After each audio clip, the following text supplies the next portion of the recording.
All right, now it's time to add some functionality. So we're going to start with our connection to Metamask. So we have this button here for Connect to Metamask, and we're going to add a on click so that when you click this button, it'll run a flow, and that flow will use the Connect to Metamask action, get their wallet ID, and then we can use that to make subsequent calls to the OpenSea API. So let's start with our event. So new event on click, we're going to say new flow, and we'll call this Connect to Metamask. And for the first action, we're going to add an action, and we can just search for Metamask, and we'll see the Metamask connect and get wallet ID action. Let's add this. And once it connects, it will set the wallet ID into a variable. And so we can name that variable. I'm just going to leave it as the default, which is MetaMask wallet. And then you'll see there's flows for success, rejected connection, error, and account change. You can have a different flow run for each of those scenarios. Let's go ahead and set those up real quick. So I'm going to have a new flow called MetaMask. Can't type today. Wow. It's one of those days. MetaMask success. There we go. MetaMask error. MetaMask connection rejected. And MetaMask account changed. Now for each of these, we can set a different message on our sort of status text here. So I'm going to go through and do those real quick. So for example, on connection rejected, I want to add an action for set value. And what I'm going to do is I just want to modify this text here that says connect your wallet. So I will select that element, and I'll set the value to MetaMask connection rejected. I want to do the same thing on an error.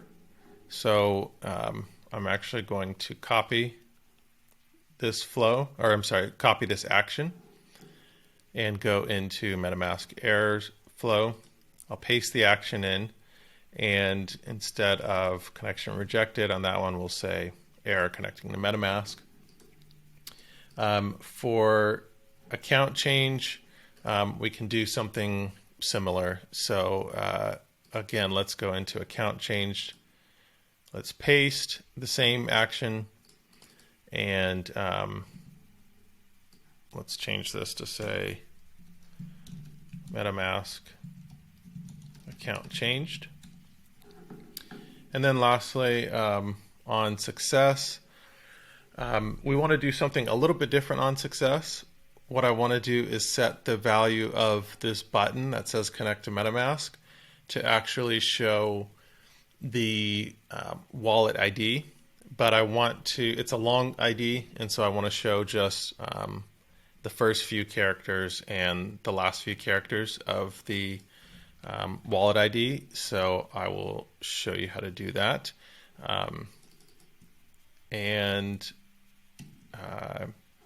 I actually want to change the connect your wallet to see your portfolio message on success to say something like signing in. So let's use that, paste that same action in for set value, and we'll just change that message to say signing in.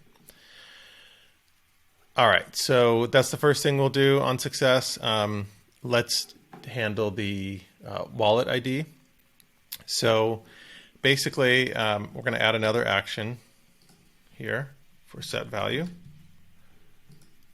And this time we're going to set the value of our connect to MetaMask button. And the value type is going to be a concatenation because I need to mix basically three or four values together. So for the value type, I'm going to say concatenate. And the first thing, I want to keep my little fox emoji. By the way, people have asked, how do I bring up the menu that lets me type emojis? If you're on a Mac, you can hold Command and Control. And when you hold Command and Control down, hit the space bar, and that will load up this little emoji menu. I don't know how to do this if you're on Windows, so apologies for that. But if you're on a Mac, when your cursor is in a text field like you're about to type, hold Command Control and hit the space bar, and you'll get that little menu. So I want to start with my little fox and a couple spaces. The next value is going to be the first 4 characters of the MetaMask ID, MetaMask wallet ID. So I'm going to use from a variable, and it's on our current page. And if you remember, we had a variable called MetaMask wallet. So I'll use that, and then I want to add a path so that I can use a JavaScript function called slice to basically pull those first 4 characters. So my path is going to be slice, open parentheses, 0, because that's the starting place, and comma 4. So that will say starting at the beginning, take the first 4 characters off of this MetaMask wallet variable. So we'll take that. We'll add another value, which is just 3 dots. And then we're going to do the last value will be from a variable again. It's going to be our MetaMask underscore wallet. And again, we'll add a path slice. And this time we want to take the last 4 characters. So we can do -4, which will basically start at the beginning, go back 4 spaces, which would be the last 4. And it'll take those characters. So that'll just set our button to now show the MetaMask wallet ID on success. So we can now connect all of this up and test it out. If we go back to our elements, you remember this button on click, we're doing connect to MetaMask. That flow right now gets the MetaMask wallet ID and just puts it into this variable. But we haven't connected our flows yet for all of these different states. So flow for success, we'll set to MetaMask success. Same for rejected connection, error, and account change. So now, depending on the type of interaction that we have with MetaMask, we should run one of these scenarios, and we can test that out. So to test it out, I'm going to click preview.